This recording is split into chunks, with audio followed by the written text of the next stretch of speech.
The Corsair bounces once, twice. The third impact snaps the tail wheel clean off. Metal screams across coral gravel. The engine coughs black smoke as the fuselage slews sideways, one wing dipping toward the ground. In the tower, 3 officers watch in silence. One reaches for the crash bell.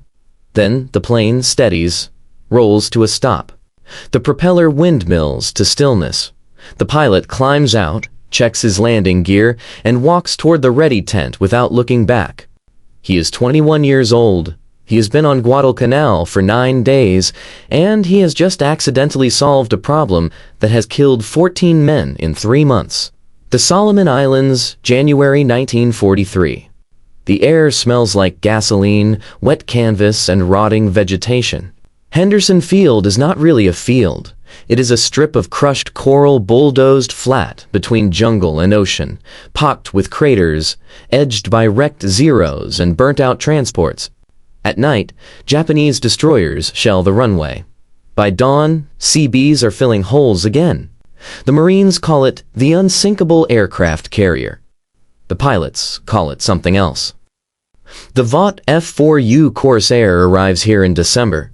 It is the fastest fighter in the Pacific. It climbs like a rocket. It hits harder than anything the Japanese have ever seen, but it kills its own pilots, not in combat. On landing, the nose is too long. The cockpit sits too far back.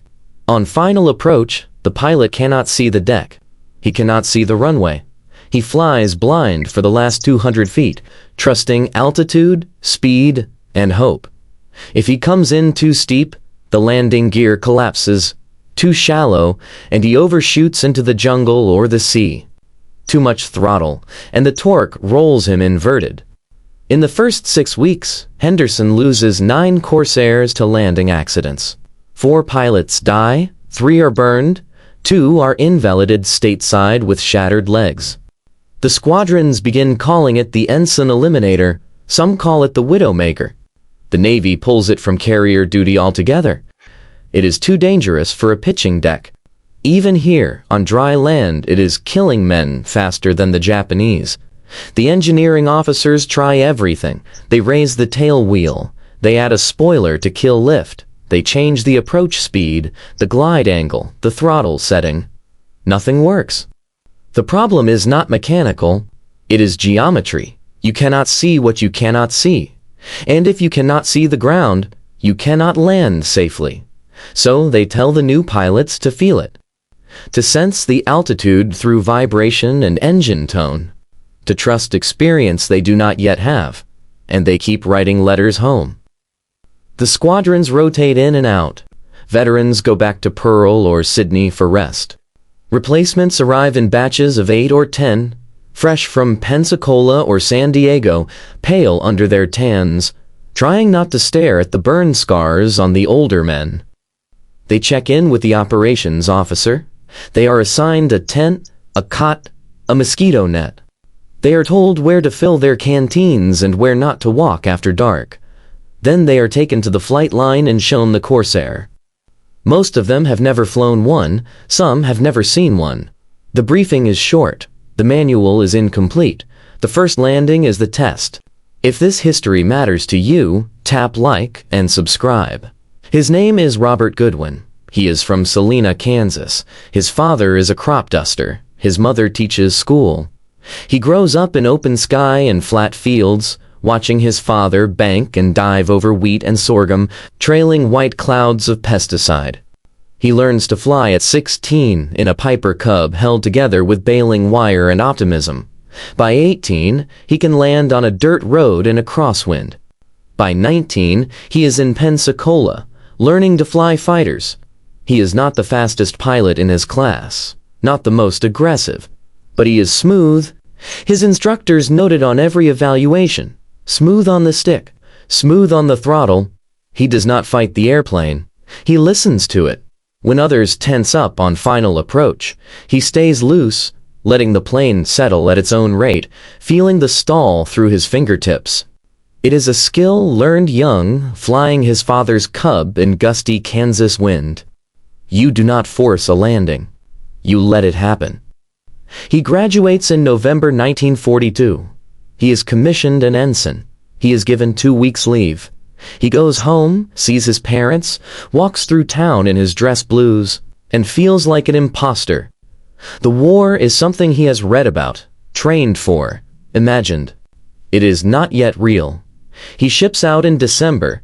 He crosses the Pacific on a transport that smells like fuel oil and vomit. He arrives at Espiritu Santo, then Guadalcanal. He is assigned to VMF 124. He is given a tent, a flight suit, and a Corsair, with the Noma 23 painted on the cowling. The crew chief tells him the last pilot who flew it broke both legs on landing. Goodwin nods. He does not ask if the pilot survived. His first 3 landings are unremarkable. He follows the checklist. He comes in high and slow, nose up, trying to see around the engine cowling. He cannot. He guesses. The first time he floats 50 yards past the threshold before the wheels touch.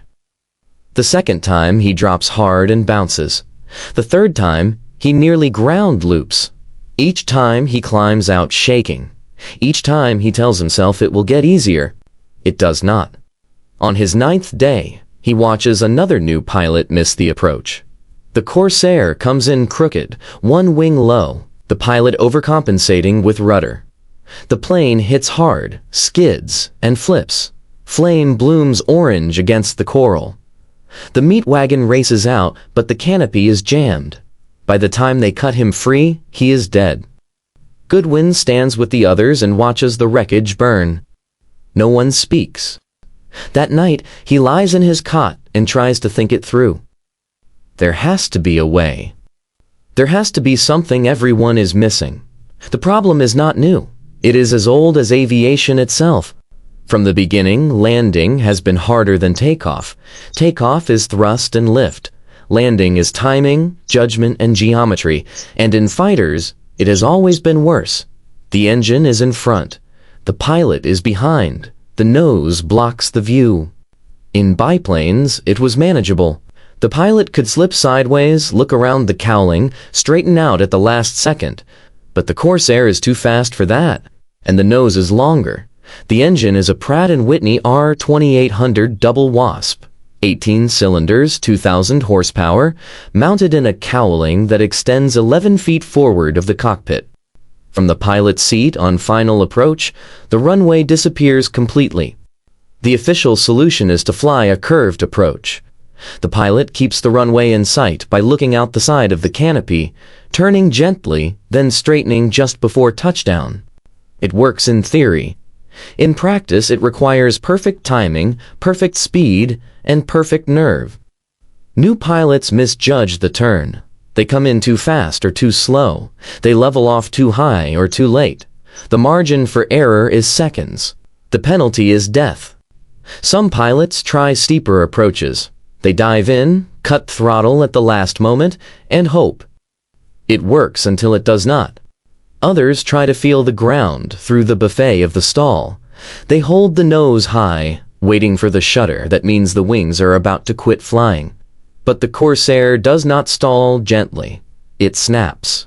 And if you are 50 feet up when it happens, you do not walk away. The squadrons lose men in clusters. 2 in 1 week, 3 the next. The flight surgeons start tracking it. They notice the accidents peak after mail call, after a man learns his wife is pregnant, after someone gets a letter from a friend who died in another squadron. Fear feeds fear. And every time a Corsair cartwheels down the runway, the next pilot climbs into his cockpit knowing it could be him. The senior officers know it is unsustainable. They send reports to Pearl Harbor, to Pensacola, to the Bureau of Aeronautics in Washington. They ask for design changes, for better training, for more time in transition. They get nothing. The war is moving too fast. The Corsair is needed now. The pilots will have to adapt. And if they cannot, replacements are already on the way. At Henderson, the operations officer starts keeping a separate log. Not combat losses, landing losses. He does not show it to the new men, but everyone knows it exists. They see him writing in it after every accident. They see the count rising. By mid-January, it is longer than the combat log. By the end of the month, it will be twice as long. And no one has an answer. Goodwin's accident happens on a Wednesday. The morning is clear, the wind light and steady from the east. He flies a 2-hour patrol over Savo Island, sees nothing, and returns to Henderson with fuel to spare. He enters the pattern at 800 feet, drops gear and flaps, and begins his descent. The Corsair slows. The nose rises. The runway vanishes behind the cowling. He does what he has been taught. He looks out the left side of the canopy, keeping the coral strip in his peripheral vision. He starts a gentle turn, planning to straighten out at 50 feet. But something distracts him. A gust. A flicker of movement. A moment of inattention. When he looks back, the runway is not where he expects it to be. He has overshot the turn. He is coming in at an angle. He tries to correct. He banks right, adds throttle, pulls the nose up. The Corsair responds, but sluggishly. He is too slow, too low. The stall warning shudders through the stick. He shoves the throttle forward. The engine roars. The nose drops. He is not lined up. He is not stable. He should go around, but instinct takes over. He sees the ground rising and he flares, pulling back hard on the stick, trying to arrest the descent. The Corsair hits the runway at a 30-degree angle to the center line. The right wheel touches first. The plane bounces, yaws violently left, and slams down again on both mains. The tail snaps up. The tail wheel explodes. Metal screeches across coral. The plane skids, slews, and shudders to a stop in a cloud of coral dust and burnt rubber. The engine coughs and dies. Goodwin sits in the cockpit, heart hammering, hands still locked on the stick. He smells fuel and hot metal. He pops the canopy, climbs out, and drops to the ground. His legs are shaking. He inspects the tail. The wheel is gone. The strut is bent. The rudder is scraped, but intact. He looks back at the runway and sees the long black skid marks curving off the center line. He has just destroyed a $70,000 airplane. He expects to be grounded. Instead, the operations officer walks over, looks at the plane, looks at Goodwin, and asks if he is hurt. Goodwin says no. The officer nods. He tells Goodwin to file a report and get some water. Then he walks away. No reprimand, no lecture. Just another crashed Corsair, another day at Henderson. But Goodwin keeps thinking about it. That night, lying in his cot, he replays the landing in his mind. He had been looking out the side. He had lost sight of the center line. He had come in crooked. But when the wheels hit, the plane had not flipped. It had skidded, yes, but it had stayed upright. And in that skid, in that uncontrolled sideways slide, he had been able to see the runway, not through the windscreen, through the side of the canopy, because the nose was no longer blocking his view. He sits up. He thinks it through again.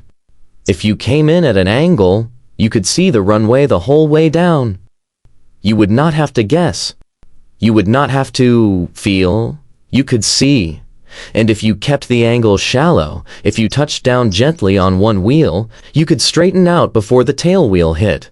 It would look sloppy, it would feel wrong, but it might work. He does not tell anyone. Not yet. He needs to test it. 2 days later, Goodwin is cleared to fly again. The crew chief has swapped out the tail wheel and hammered the strut back into shape. The Corsair looks the same, but Goodwin is different. He has a plan. He takes off at dawn, flies a short patrol, and returns to the pattern. He enters at the standard altitude, drops gear and flaps, and begins his descent. But this time, instead of lining up with the center line, he angles left. Not much, just 10 degrees. Enough to keep the runway in sight through the left side of the canopy. He watches it the whole way down. He can see the threshold, the coral strip, the white marker stones along the edge. He can see his altitude. He can judge his speed. He does not have to guess. At 50 feet, he starts his flare. The plane settles, smooth and controlled. At 10 feet, he nudges the stick right, straightening out just before touchdown. The left wheel kisses the coral. The plane rolls forward. The right wheel follows. The tail settles. He brakes gently and taxis to the apron. He shuts down the engine and sits for a moment in silence. It worked. He climbs out, inspects the gear, and finds no damage. The landing was clean, controlled, safe, and he had been able to see the whole time. He does it again on his next flight, and the next. Each time he refines the angle, the timing, the correction. He learns to touch down on the upwind wheel first, using the crosswind to hold the plane steady. He learns to feel the moment when the tail wheel is about to make contact, and to straighten out just before. It is not elegant. It is not by the book. But it works. The other pilots notice. They see him coming in crooked, see him straighten at the last second, see him roll to a stop without bouncing or skidding. Some think it is luck. Others think it is reckless. But one pilot, a lieutenant named Harold with 40 combat missions, asks him about it. Goodwin explains. He walks Harold through the geometry, the sight lines, the timing. Harold listens. Then he tries it himself. His first attempt is rough. He overcorrects and nearly ground loops. But his second is better. His third is smooth. By the end of the week, Harold is landing crooked every time, and he has not bounced once. Word spreads. Another pilot tries it, then another. The operations officer hears about it and watches from the tower. He sees 3 Corsairs land in a row, all angled left, all touching down gently on one wheel, all straightening out before the tail settles. He sends for Goodwin. Goodwin expects a reprimand. Instead, the operations officer asks him to demonstrate. Goodwin takes off, flies a single circuit, and lands the way he has been landing for a week. The officer watches through binoculars. When Goodwin climbs out, the officer is waiting. He asks Goodwin to explain it. Goodwin does. The officer listens, nods, and tells him to teach it to the rest of the squadron. By the end of February, every pilot in VMF 124 is landing crooked.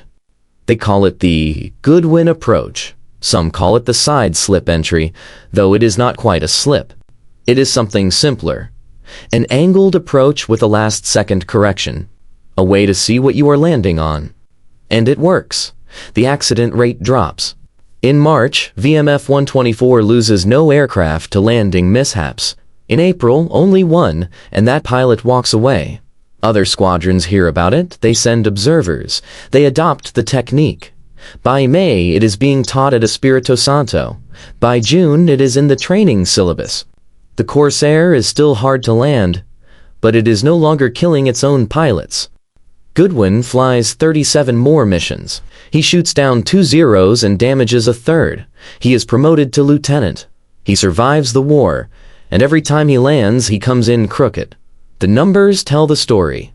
In January 1943, Henderson Field loses 9 Corsairs to landing accidents. In February, after Goodwin's technique spreads, the number drops to 4. In March, 2. By April, the landing accident rate across all Marine Corsair squadrons in the Solomons has fallen by 60%. The planes are still difficult. The geometry is still unforgiving. But pilots are no longer flying blind. The technique spreads beyond the Marines. Navy squadrons adopt it. Army pilots flying P-47s and P-51s experiment with variations. The principle is simple. If you cannot see straight ahead, look somewhere else. And if that means coming in crooked, come in crooked. The textbooks do not matter. Survival does. In June 1943, a training officer at Naval Air Station Jacksonville writes a memo summarizing the Goodwin approach. He forwards it to the Bureau of Aeronautics. The Bureau files it under Operational Innovations and does nothing. But the memo circulates informally. Instructors read it. They pass it to their students. By the end of the year, it is being taught at Pensacola, Corpus Christi, and Alameda. No official directive. No change to the manual. Just one pilot telling another, "This is how you stay alive." The Corsair goes on to become one of the most successful fighters of the war. It racks up an 11-to-1 kill ratio against Japanese aircraft. It flies ground attack missions in the Philippines, Iwo Jima, and Okinawa. It serves with distinction in Korea. It remains in production until 1952. More than 12,000 are built, and every one of them is hard to land. But by 1944, every pilot knows the trick. Come in at an angle, keep the runway in sight, straighten out at the last second. It is not pretty.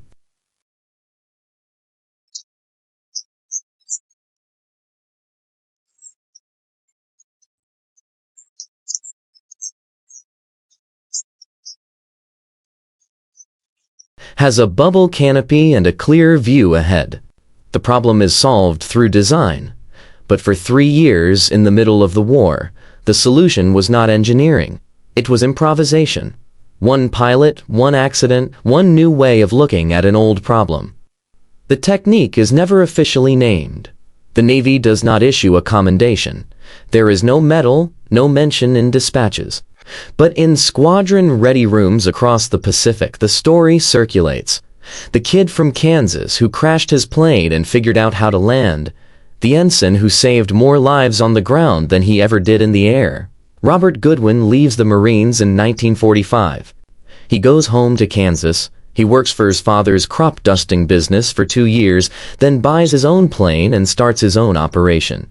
He marries in 1947. He has 3 children. He flies until he is 68, then sells the business and retires. He does not talk much about the war. When people ask, he says he flew fighters in the Pacific. He does not mention the Corsair.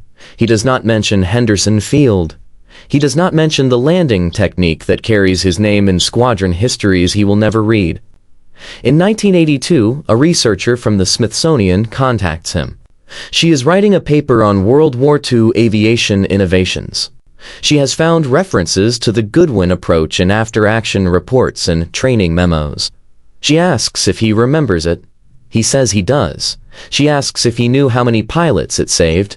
He says he never counted. She tells him the estimate is over 200, maybe more. He is quiet for a long time. Then he says he was just trying not to crash.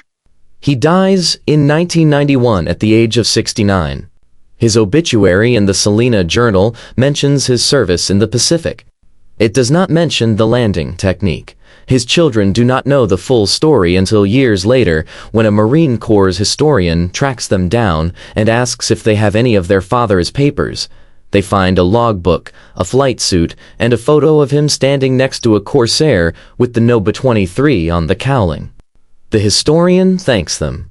He tells them their father changed the way an entire generation of pilots thought about landing. They ask why no one ever told him. The historian says maybe no one thought to. But in squadron ready rooms, in flight schools, in the corners of air museums where old pilots gather, the story endures. Not because it is dramatic, not because it is heroic in the traditional sense, but because it is true. Because it shows what happens when a 21-year-old kid refuses to accept that the way things are is the way things have to be. Because it proves that sometimes the difference between life and death is not courage or skill, but the willingness to see a problem from a different angle.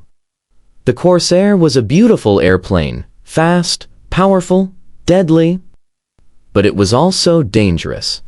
And for a few critical years, the only thing standing between young pilots and disaster was a crooked approach invented by a crop duster's son who crashed his plane and learned to see. That is not a small thing. That is everything.